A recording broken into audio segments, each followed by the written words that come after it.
Bismillah walhamdulillah wassalatu wassalamu ala rasulillah Sayyidina Muhammad ibn Abdullah wa alihi wa sahbihi wa mawala la hawla wa la quwwata illa billah amma ba'du wa bis sanadil muttasili ila muallifi sahibil kitab Zil karamah nafa'ana Allahu bihi wa bi ulumihi wa barakatihi fid dini wa dunya wal akhirah wa alihi wa masyayikhihi wa masyayikhina wa usulina wa li futuhil ilmi wal hikmah anna Allaha yataghashahum bir rahmati wal maghfirah wa yaj'aluna minal ladzina yastami'una al qawla fayattabi'una ahsanah wa ya'maluna al khairati fahtasabah. Amma ba'du. Bapak, Ibu, dan para pemirsa, kita masuk pada kajian Al-Baqarah ayat 256. A'udzubillahi minasyaitonir rajim. La ikraha fid din. Qad tabayyana ar-rusydu minal ghayy. Faman yakfur bit-taghuti wa yu'min billahi faqad istamsaka bil urwatil wusqa lan fisama laha wallahu sami'un alim. Shadaqallahul maulana azim. La ikraha fid din. Tidak ada paksaan dalam beragama. Terlebih tidak boleh memaksakan kepada orang yang sudah beragama, ya. Qad tabayyana ar-rusydu minal ghayy. Sungguh telah jelas ar-rusydu. Ar-rusy itu maknanya suluku tariqil najah. Jalan menyampaikan kebahagiaan. Itu ar-rusy, ya. Rush juga terambil dari kata rosyada, itu maknanya cerdas. Jadi agama Islam itu tidak menafikan akal. Beragama Islam itu harus rasional. Walaupun pada dimensi tertentu akal tidak mampu untuk menalar. Ya. Nah, ini kisahnya banyak yang tadinya tidak bisa dinalar jadi bisa dinalar. Contohnya seperti Isra dan Mi'raj. Ketika Nabi mengatakan baru melakukan perjalanan waktu yang pendek, berangkat dari kota Mekah ke Palestina, kemudian diberangkatkan menuju langit pertama sampai ke-7, kemudian ke Sidratil Muntaha. Yang digambarkan itu Nabi dibangunkan dari tempat tidur, hangatnya belum hilang. Ketika kembali, hangat tubuhnya di bantal, di kasur itu belum hilang. Berarti waktunya sangat pendek. Ketika perjalanan orang naik onta itu 40 hari, 1 bulan. Kemudian Muhammad menceritakan dalam waktu yang singkat, maka tidak rasional. Tetapi perkembangan zaman bahwa yang demikian itu rasional, masuk akal. Ketika teori relativitas menceritakan bahwa alam galaksi bumi yang menentukan ruang dan waktu itu hanya berlaku pada galaksi bumi. Tidak berlaku bagi orang yang keluar dari galaksi bumi. Jadi kalau keluar angkasa maka tidak berlaku hukum ruang dan waktu. Nah, maka kecepatannya itu waktu tidak diukur dengan putaran matahari. Ya, itu mengapa ada yang awalnya tidak rasional, pada akhirnya bisa dibuktikan itu sesuatu yang rasional. Tetapi nanti ada lagi kajian tentang aspek yang ta'abbudi dan yang ta'akuli, ya. Di mana beragama itu harus dipikirkan seperti zakat. Ketika Nabi membayar gandum, maka gandum jangan diartikan gandum. Sehingga orang berpuasa harus beli gandum, tapi belinya beras. Nah itu amrun ta'akuli. Tapi kalau amrun ta'abbudi, kenapa haji itu cuma 3 bulan? Syawal, Zulqa'dah, dan Zulhijjah. Kaum reformis liberal mengatakan untuk menghindari terjadinya penumpukan itu, kenapa tidak dibikin haji itu setahun 3 kali? Maka itu lebih aslah dan lebih menyelamatkan. Nah ini amrun ta'abbudi, tidak boleh membicarakan bukan pada makom ijtihad. Untuk membicarakan itu karena ada rahasia ketuhanan. Kenapa subuh 2 rakaat? Apa pertimbangannya karena masih ngantuk? Saya kira kita mungkin tidak akan mengatakan itu. Ya. Jadi la ikraha fiddin, tidak ada paksaan dalam beragama. Dalam beribadah, qad tabayyana ar-rusydu minal ghayy. Sudah jelas jalan yang menyelamatkan, wal ghayy. Al ghayy iza salaka tariqal halak. Jalan yang membuat seseorang itu merugi, menyesal. Ghayy. Jadi Bapak, Ibu sekalian yang berbahagia, seakan Allah mengatakan agama Islam itu tidak perlu didakwakan juga. Kalau seandainya orang melihat kemudian mau membaca Al-Quran, maka sebenarnya sudah cukup informasi Qurani untuk mereka tertarik dengan Islam itu. Sudah cukup. Ya. Dari lantaran apa yang ada di dalam Al-Quran itu rush. Sehingga Rasyid itu adalah orang yang cerdas. Orang yang memberi petunjuk berdasarkan kecerdasan intelektual dan spiritual. Kalau akil, Bapak saya sekalian, akil itu cerdas cuma kecerdasan intelektual. Tapi kalau Rasyid itu cerdas intelektual dan cerdas spiritual. 2 disiplin itu ada pada seseorang. Nah, ketika itu dia menjadi seorang yang menundukkan diri kepada Islam, maka dia menjadi orang yang rasyid. Sehingga petunjuknya, yang memberikan petunjuknya disebutnya dengan mursyid. Ya, di kalangan thariqah itu ada yang disebut dengan mursyid. Nah, Bapak sekalian yang berbahagia,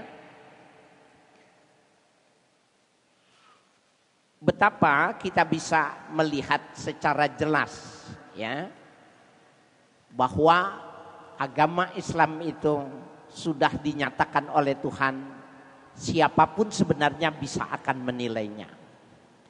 Famay yakfur bitaghut, siapa yang menolak, mengkufur, menutup diri, memproteksi diri terhadap taghut. Taghut itu yutlaku ala syaitan, dia dipergunakan untuk makna setan, itu disebut taghut.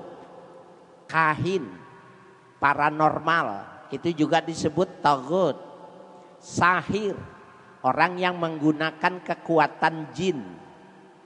Ya, ya'budul asnam, ya, orang yang menyembah patung, itu juga dianggapnya sebagai taghut. Nah, kalau orang melakukan penolakan terhadap itu, wa yu'min billah, dan dia beriman kepada Allah, faqadis tamsaka bil urwatil wusqa, maka dia sudah berpegang pada gantungan yang kuat.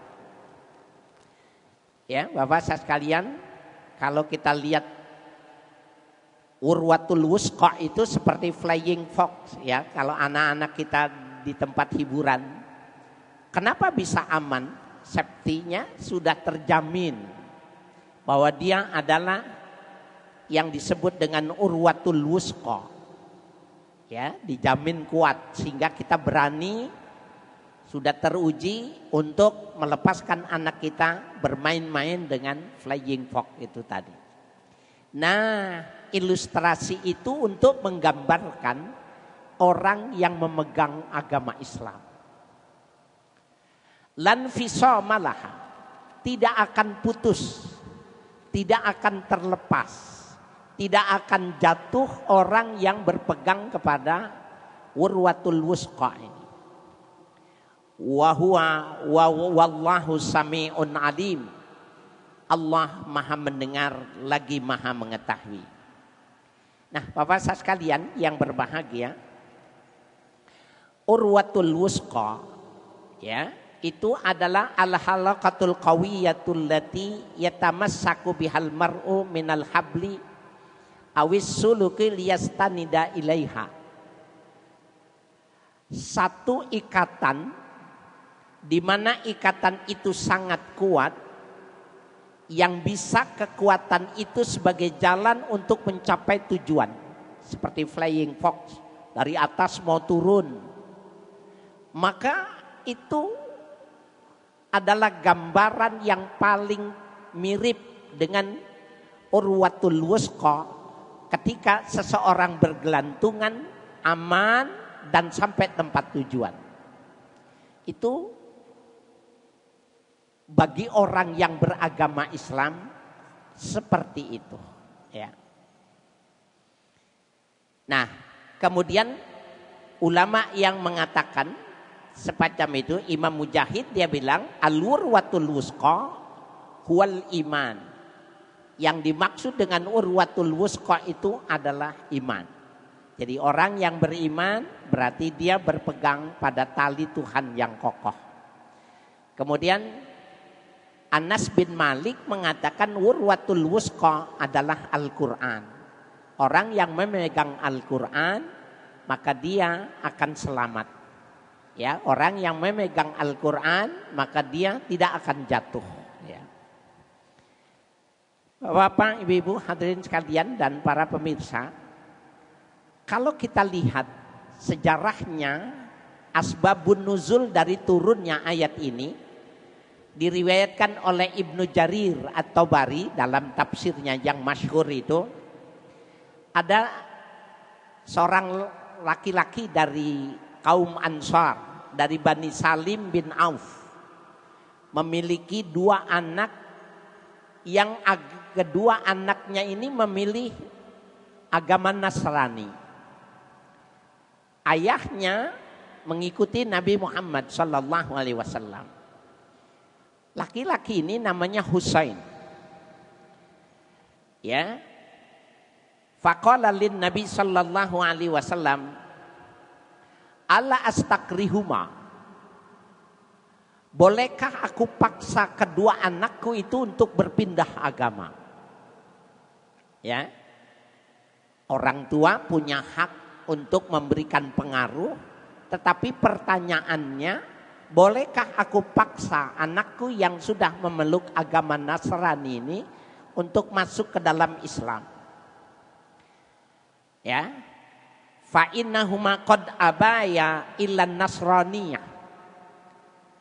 Kedua anakku ini enggak mau diajak untuk dipengaruhi kecuali tetap saja berpegang kepada agama Nasrani. Fa anzalallahu ta'ala fihi hazihil ayah. Maka Allah turunkan ayat ini untuk menjawab kasus yang sedang dihadapi oleh Nabi. Boleh enggak aku paksa anakku untuk pindah agama? Maka Allah membekali jawaban Nabi Muhammad, enggak boleh. Jadi beragama adalah hak asasi. Ya, beragama tidak boleh dipaksakan. Nah, kenapa tidak boleh dipaksakan? Ini ada beberapa hal yang menarik secara redaksional di dalam pilihan diksi yang dipilihkan di dalam Al-Quran ini. Yang pertama, fa innal ikrah ilzamun lil ghair bima la yara fihi khairan wa dinu khairun kulluh. memaksakan, mengharuskan kepada orang lain sesuatu yang dia melihat tidak ada kebaikan, maka tidak akan jadi kebaikan sementara agama itu kebaikan. Jadi selera, cara pandang itu menjadi sebuah hal yang dihargai. Tata cara berpikir itu sangat dihargai di dalam Islam. Jadi ketika dia Nasrani, kemudian kita sebagai seorang Muslim, ya kita sebagai Muslim, kita tidak taat sebagai menjalankan syariat kita, maka dijamin orang itu tidak akan mau masuk Islam karena yang ditampakkan itu tidak menjadi cerminan sebuah kebaikan. Tidak akan pernah bisa. Ya, jadi memaksakan kepada orang lain sebuah yang dianggap bukan kebenaran, maka itu tidak bisa karena agama itu adalah kebaikan. Enggak ketemu, Pak. Sulit merasiokan sesuatu yang tidak cinta untuk menikahi, itu tidak mungkin. Kalaupun terjadi, ya, maka tidak akan asyik dalam perjalanan kehidupannya itu. Itu yang pertama. Kata la ikraha fiddin itu menyangkut aspek psikologi. Orang yang tidak suka itu tidak bisa melahirkan kecintaan atau melihat kebaikan, itu nggak bisa. Rasional, Pak. Yang kedua, ya juzu i'tibaruhan nahyan fil makna ay la takrahu ahadan ala dukhuli fid din. Boleh diambil ibarat adanya larangan secara makna pada ayat ini bahwa jangan memaksakan seseorang untuk masuk dalam sebuah agama. Wala tajbiruhu alaih, dan jangan dipaksakan. Jangan dimanipulasi gitu. Jadi Bapak sekalian yang berbahagia, kalau beragama dia dipaksakan, maka pada akhirnya tidak ada ketundukan. Ya, orang yang beragama dengan paksaan maka tidak ada ketundukan. Pasti di luar rumah dia tidak taat. Mohon maaf nih, kalau ada orang masuk Islam tapi mau poligami gitu. Karena Islam yang membolehkan poligami gitu. Kalau dia melakukan masuk Islam itu karena poligami, maka diyakini sulit dia menjadi seorang yang taat. Karena memang tujuannya sudah tercapai, poligaminya. Oleh karena itu Bapak sekalian yang berbahagia, ada polemik soal penilaian terhadap orang yang mengucapkan syahadat. Dalam kisah yang mungkin Bapak-bapak pernah dengar, ada perang tanding terjadi ya setelah perang, salah satu perang, maka ada orang kafir Quraisy yang tercecer bertemu dengan orang muslim yang memang pulang berpisah dari rombongan. 1 lawan 1. Perang tanding terjadi. Dan pada saat itu perang tanding dikuasai oleh orang Islam sehingga pedangnya itu ditaruh di lehernya. Ya, mayam naukaman hadza. Siapa yang bisa mencegahmu kalau sudah seperti ini gitu. Bapak sekalian yang berbahagia, orang itu bilang asyhadu an la ilaha illallah wa asyhadu anna muhammadar rasulullah. Orang Islam ini bingung. Kalau Islam gak boleh ditumpahkan darahnya. Tapi posisinya dia memang mau masuk Islam apa karena pedangku tajam. Diam dia. Mikir gitu. Akhirnya diangkat, ditebas juga lehernya. Saya nggak tahu nih kalau bapak-bapak jadi dalam kasus itu tebas jangan Pak. Pasti pecah. Ada yang mengatakan iya, ada yang mengatakan tidak. Ini pasti masuk Islamnya karena pedangnya sudah nempel di leher. Bapak saya sekalian, ketika Nabi dilaporkan ada sahabatnya yang semacam itu dikumpulkan. Maka ditanya, jadi klarifikasi. Benar nih, apa yang disampaikan sahabatmu benar. Benar ya Rasulullah. Lalu kenapa kau tebas? Karena aku yakin dia mengucapkan syahadat itu karena dia takut dengan pedangku ya Rasulullah. Apakah kau sudah belah dadanya dan kau tahu persis apa yang ada di dalam hatinya? Tidak ya Rasulullah. Kau melakukan kesalahan. Tapi kau masih bisa diterima taubat karena ijtihadmu salah. Ada orang mau masuk Islam. Kita tahu nih, ini sudah berkeluarga. Karena memang tujuannya poligami gitu. Wah nggak bisa, jangan diislamin. Ini cuma mau poligami gitu.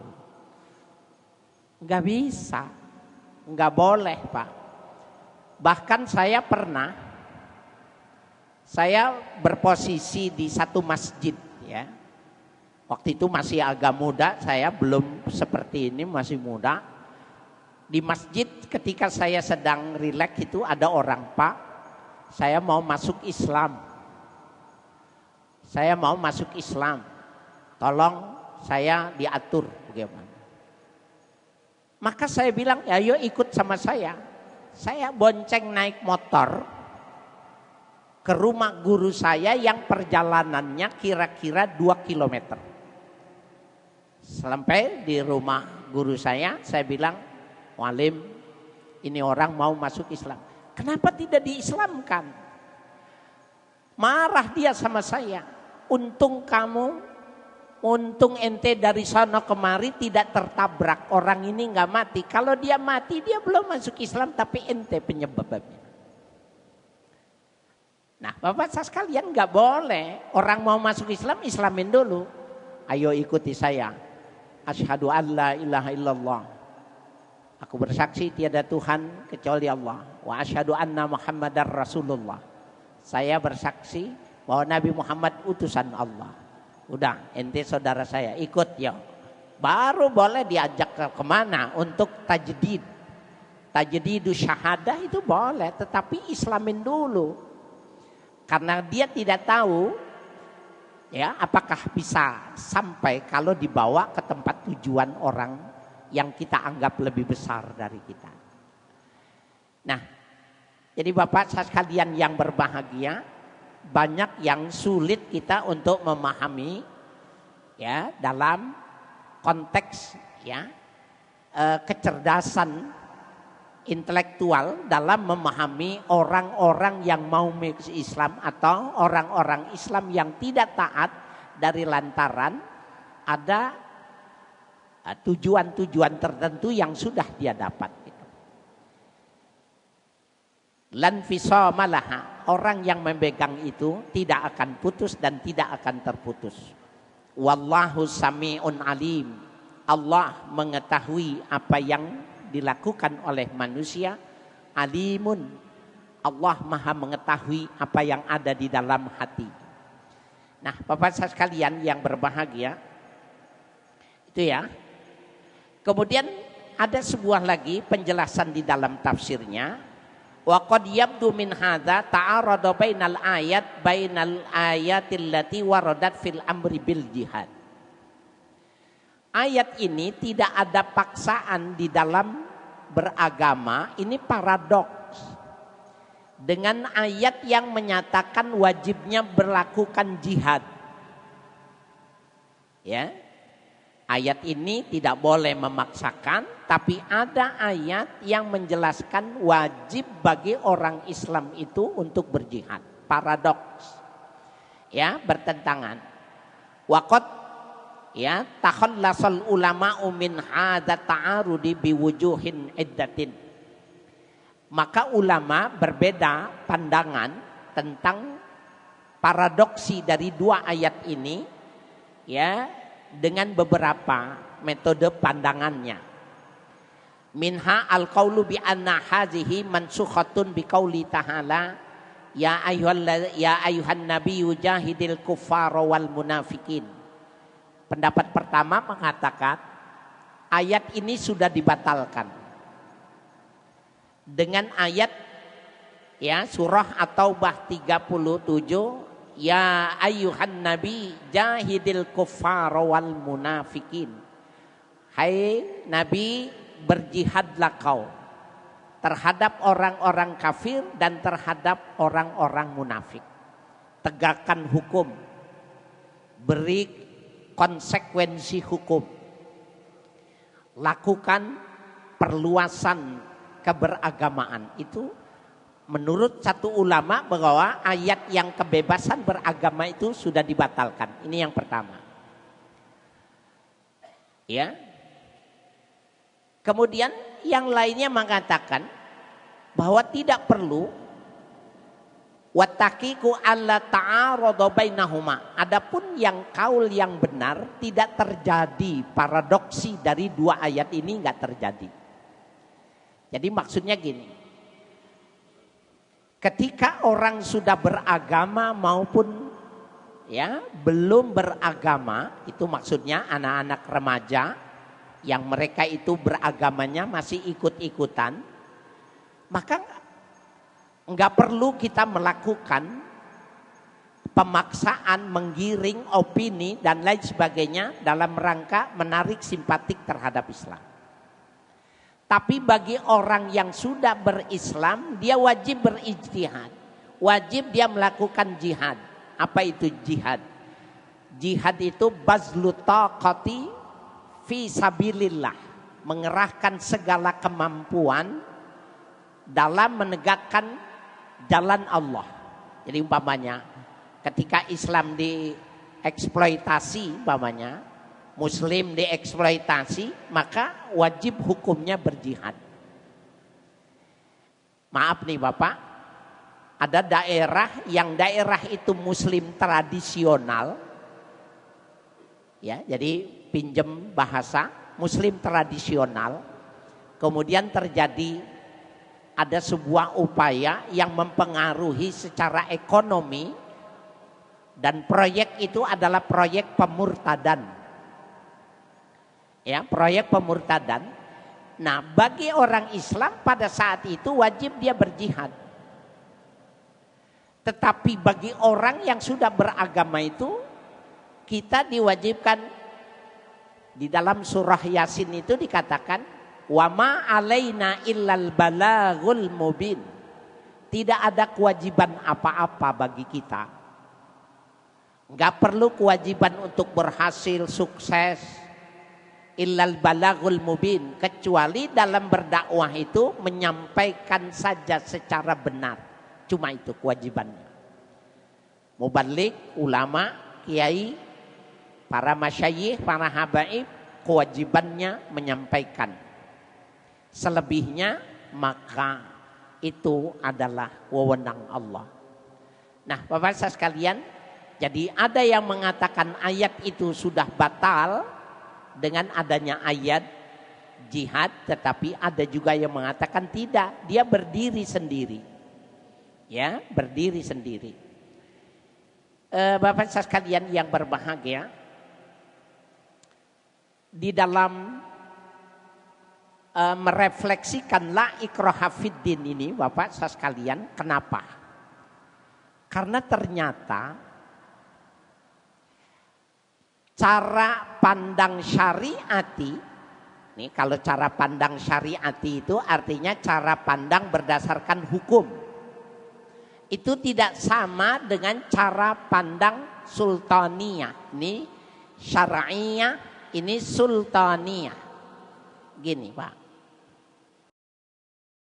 Orang yang tidak memiliki kasih sayang terhadap orang yang beda agama, orang yang tidak punya kasih sayang, mendiskreditkan yang tidak seagama dengan dia, Falyad'u lahum bitaubati wal maghfirah. Orang itu mestinya diserukan, tobat. Kamu melakukan kesalahan, kamu mesti minta ampun kepada Allah.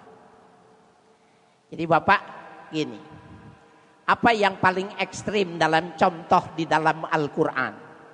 Nabi Musa dengan Fir'aun. Nabi Musa dalam perspektif syariat adalah orang baik.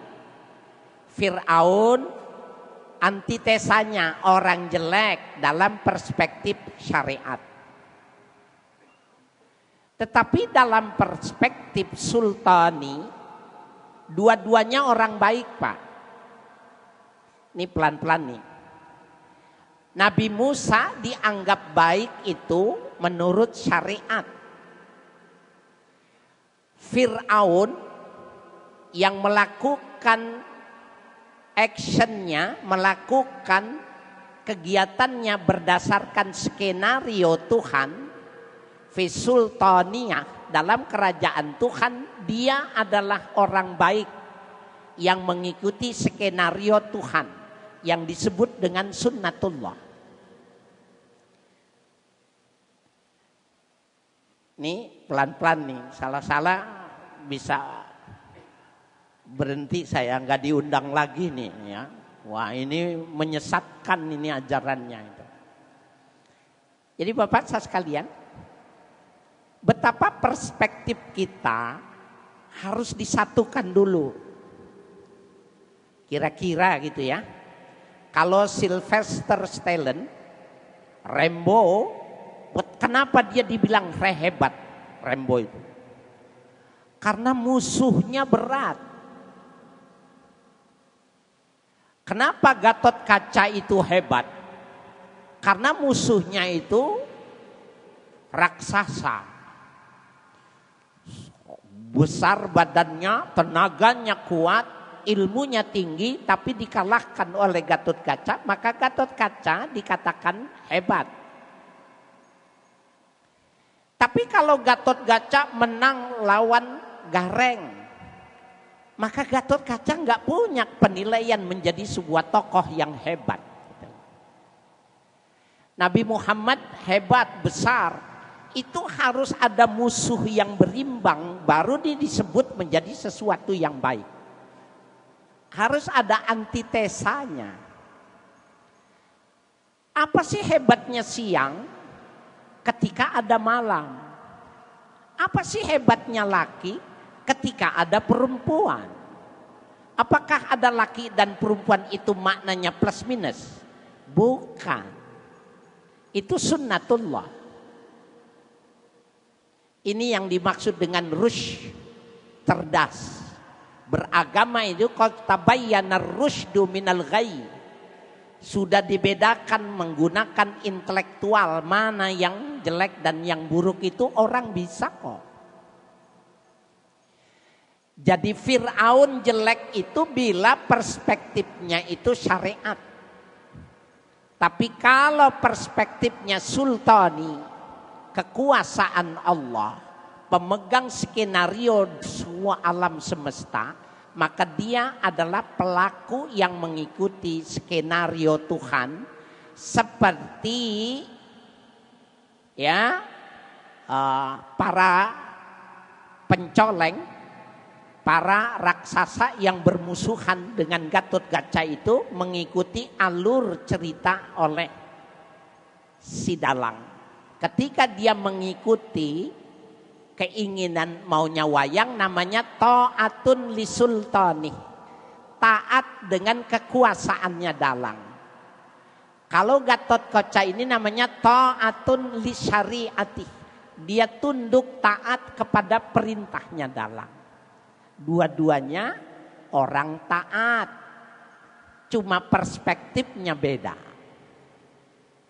Oleh karena itu Bapak, saudara sekalian, salah satu sifat yang wajib diimani pada Allah Ta'ala, sifat yang wajib pada Allah Ta'ala, Allah memiliki sifat yang jaiz. Jaiz itu artinya wenang.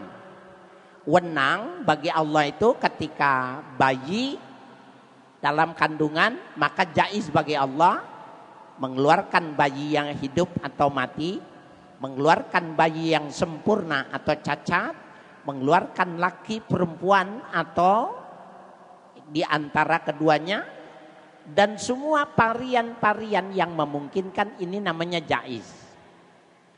Maka bisa jadi raufnya Allah itu memasukkan orang yang baik ke dalam neraka dan memasukkan orang yang jelek ke dalam surga. Jaiz bagi Allah. Bonus. Jadi Bapak saya sekalian, kejahatan-kejahatan yang contoh model, ini namanya kejahatan contoh model. Fir'aun itu contoh model ketika Allah mau mengatakan Taurat ini benar nih. Bagaimana mengukur Taurat ini benar? Harus ada antitesanya. Maka lakon yang dimainkan oleh Fir'aun itulah yang menunjukkan bahwa Musa benar dengan firman-Nya. Musa benar dengan Taurat. Bagaimana Muhammad itu menjadi sebuah agama yang benar? Maka ditimbulkannya Ubay bin Ka'ab, Abu Lahab, ya, dan lain sebagainya yang mereka mau membunuh. Maka pada saat itulah jadi lawanan dari sesuatu yang melupakan kebalikannya adalah penentu. Jadi kalau laki dengan perempuan, siapa sebenarnya yang paling ya memberikan kelas dalam kehidupannya? Enggak ada. Laki-laki dinyatakan dengan perempuan, keperempuanan dinyatakan dengan kelaki-lakian, sehingga terpisah secara ekstrim. Begitu dengan siang dan malam, atas bawah, kanan kiri, depan belakang. Yang di dalam Al-Quran dikatakan, Subhanalladzi khalaqa kulla shay'in azwaja. Maha suci Allah yang telah menciptakan segala sesuatu itu azwaj. Azwaj itu berpasangan. Azwaj itu sesuatu yang beda tapi serasi. Bapak, Ibu, kalau jalan rel kereta api itu azwaj. Rel kereta api itu nggak pernah bertemu. Sebab kalau dia bertemu keretanya guling. Rel kereta api itu tidak pernah bertemu, tapi dia menghantarkan ke tempat tujuan yang selamat dari perbedaan yang tidak bisa bertemu itu. Ya, yang suka naik sepur pulang kampung, maka dia bisa memahami perbedaan. Ya, bahwa tidak ada lagi sekat-sekat ideologi, sekat-sekat akidah yang menyebabkan kita berbeda, keras, tidak cinta kasih kepada mereka. Bapak biasanya di kampung tuh gini, bikin kenduri, pindah rumah baru, anaknya khitanan, pernikahan, itu kenduri itu, bikin berkat gitu. Berapa berkatnya? Yang hadir 30, berkatnya 50. Itu dikirim ke tetangga. Itu kadang-kadang berkat itu lompat, Pak. Kenapa enggak kemari? Enggak seideologi. Kenapa enggak dikasih berkat ini? Enggak sejalan. KTP-nya beda. Berkatnya yang jauh nyampe, yang dekat enggak nyampe. Karena dia dalam kacamata satu bidang saja, syariati. Padahal apa hebatnya laki kalau nggak ada perempuan? Nih, kalau nggak ada perempuan ngamuk-ngamuk kerjanya. Bener apa betul, Pak? Nggak bisa. Harus. Jadi dia menjadi sebuah keseimbangan perbedaan itu. Pada saat keseimbangan ya terjadi, maka digambarkan itu kajanahai ta'ir. Perbedaan itu A dan B itu seperti dua sayap burung, yatiru fil hawa, Burung itu bisa terbang itu dengan kedua sayapnya. Faiza fasadun ahaduha, apabila rusak salah satunya, sakit salah satunya, lam yatir, dia nggak bisa terbang. Pasti dia tidak bisa mengembangkan kecerdasan. Kenapa? Tertutup hatinya dengan benci, beda pandangan, beda ideologi, beda agama, beda-beda. Tertutup dia. Nah, oleh karena itu Bapak sekalian yang berbahagia, menarik nih ya, waktu Gus Dur jadi presiden itu. Cara pandang itu Gus Dur berbeda dengan presiden yang lain. Jadi Bapak kalau orang sudah meninggal, menceritakan yang baik boleh. Prinsipnya dalam Islam itu uzkuru mahasina mautakum. Sebutkan kebaikan-kebaikan mayit kalian. Kalau orangnya sudah meninggal, menceritakan kebaikannya boleh. Wa kufu an masawihim, tutup, pendam sedalam-dalamnya keburukan. Nah, kita mau ngomong yang baik. Gus Dur tapol, tahanan politik itu dilepas semua sama dia. Mana ada kemerdekaan, mana ada sebuah kebahagiaan kalau tidak ada antitesanya. Bukankah teori tentang dialektika itu tesa, antitesa, konklusi? Enggak bisa tanpa ada antitesa itu bisa melahirkan konklusi. Dilepas sama Gus Dur. Rameh orang, nyeleneh. Wah, penilaiannya macam-macam. Agama Tionghoa diterima. Ya, ritual mereka bebas. Budaya mereka sama dengan budaya-budaya yang lain. Ramai lagi. Yang dulu pada zaman Orba itu ditekan, tidak bisa. Bebas lagi. Maka cara pandang qad tabayyana ar-rusydu minal ghayy, rasionalitas kita itu akan terbuka ketika kita memahamkan bahwa Al-Quran itu mengajarkannya itu lembut.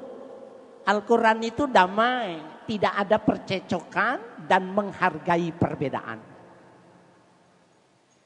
Nah ini Bapak yang masih kenceng-kenceng, ayo kendorin ini. Jangan kenceng-kenceng bahwa persoalan antara tesa, antitesa ini bukannya dominasi antitesa. Bisa jadi antitesanya salah karena ada penentu yang namanya konklusi.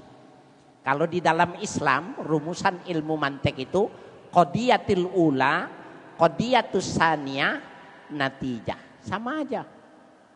Sama, tidak beda dengan yang kita pelajari dalam teori filsafat. Ya, Bapak sekalian yang berbahagia, masih 6 menit, mungkin hostnya bisa. Bapak.